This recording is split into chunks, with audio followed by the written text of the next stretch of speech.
Empreenda Assim, o podcast sobre empreendedorismo e negócios da Associação Comercial e Empresarial de Maringá.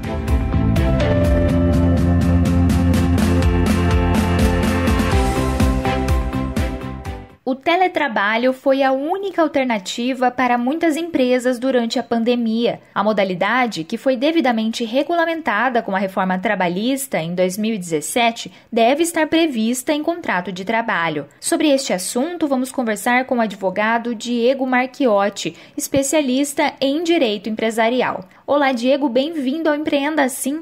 Olá, é um prazer falar contigo e com os ouvintes do Empreenda Assim. Bom, para começar, como fazer o controle da produtividade dos colaboradores no teletrabalho? O teletrabalho é uma modalidade de emprego ou de uma relação empregatícia cuja atividade do empregado ela é realizada preponderantemente fora das dependências do empregador, fora das estruturas do empregador. Isso significa que o empregado poderá realizá-las, por exemplo, no seu domicílio, poderá realizá-las num coworking, num restaurante, numa panificadora ou qualquer outro lugar que lhe convenha.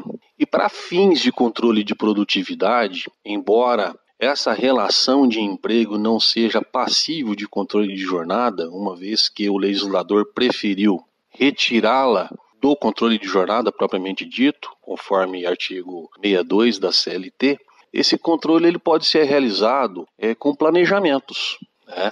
Tanto o empregado quanto o empregador pode realizar aí um planejamento, uma estratégia, né? Ou até mesmo metas para que o empregado realize essas atividades, né? De forma que não lhe prejudique com relação às outras obrigações do empregado ou empregada, né? Seja aí suas obrigações residenciais, suas obrigações com a família, o seu momento de descontração, o seu momento de refeição e higienização, né?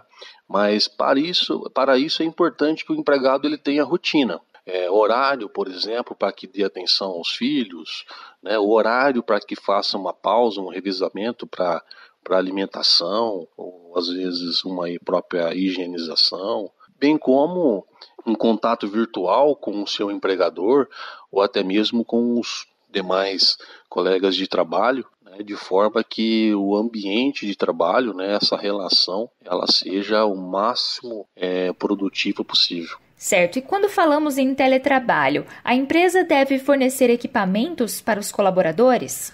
Com relação aos equipamentos, seja computador, celular ou internet, destinados aí à realização do trabalho, o legislador estabelece que as partes deverão reduzir essas tratativas, né, em contrato escrito. Então, tanto o empregado quanto o empregador deverão reduzir esse pacto com relação a esses equipamentos tecnológicos, seja fornecimento, a manutenção desses equipamentos, né, em contrato escrito, para fins de evitar no futuro discussões, né, a respeito de eventual responsabilidade ou até mesmo perdas e danos.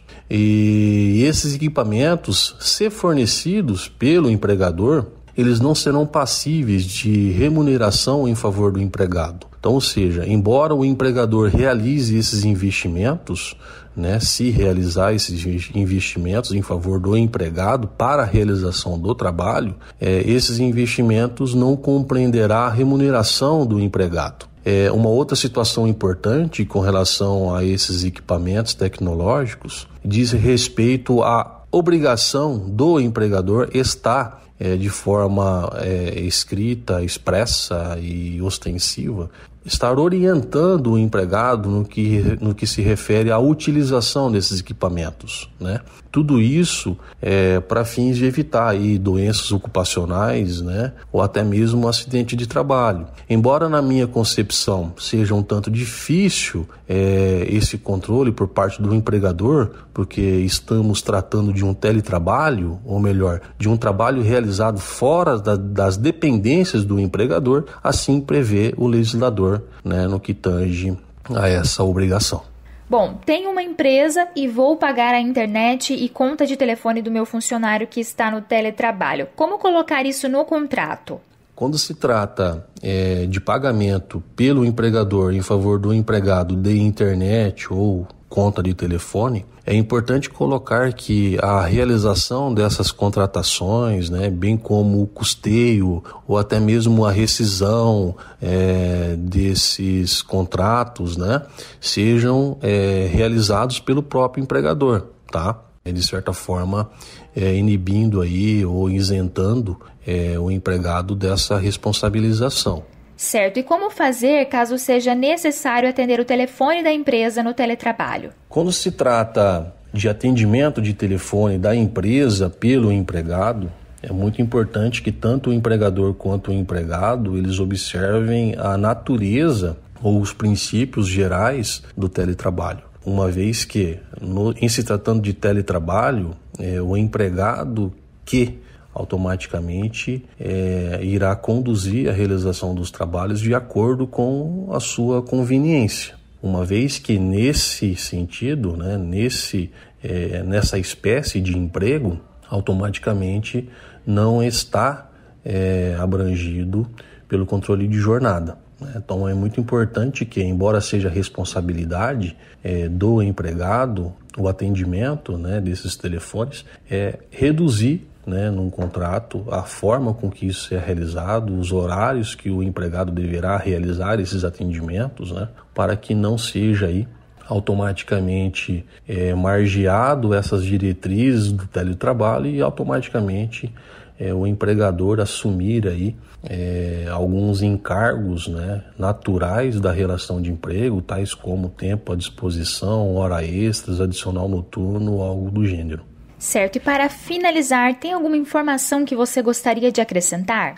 É oportuno destacar que o teletrabalho é uma espécie, né, da relação de emprego. E quando admitido entre o empregado e o empregador, é muito importante que esses coloquem, né, por escrito todas as suas responsabilidades e todas as suas obrigações, para evitar até discussões futuras acerca dessa relação.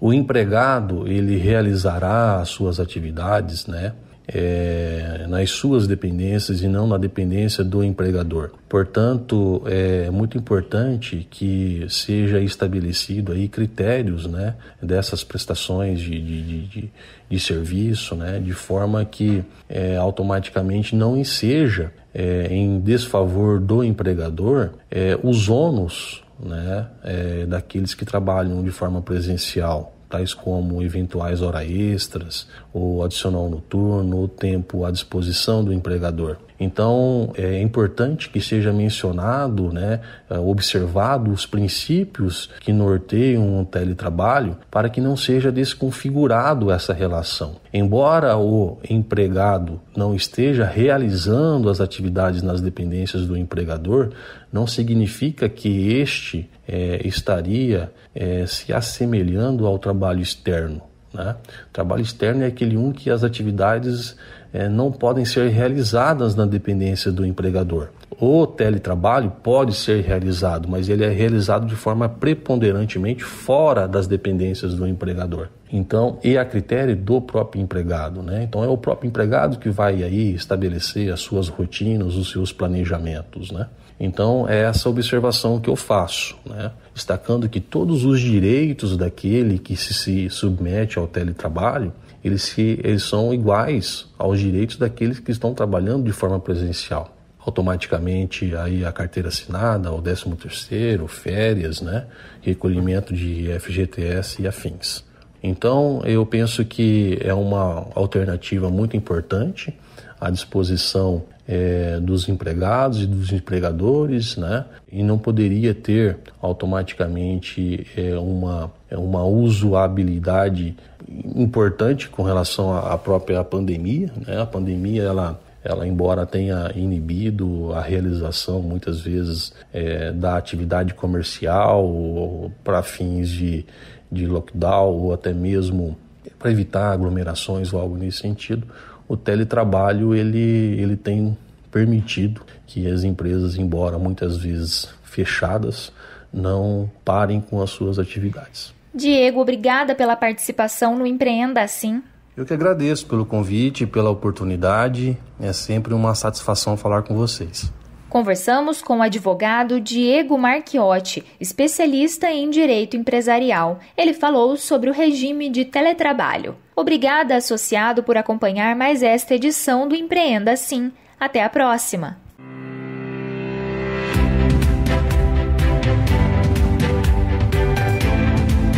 Empreenda Assim, o podcast sobre empreendedorismo e negócios da Associação Comercial e Empresarial de Maringá.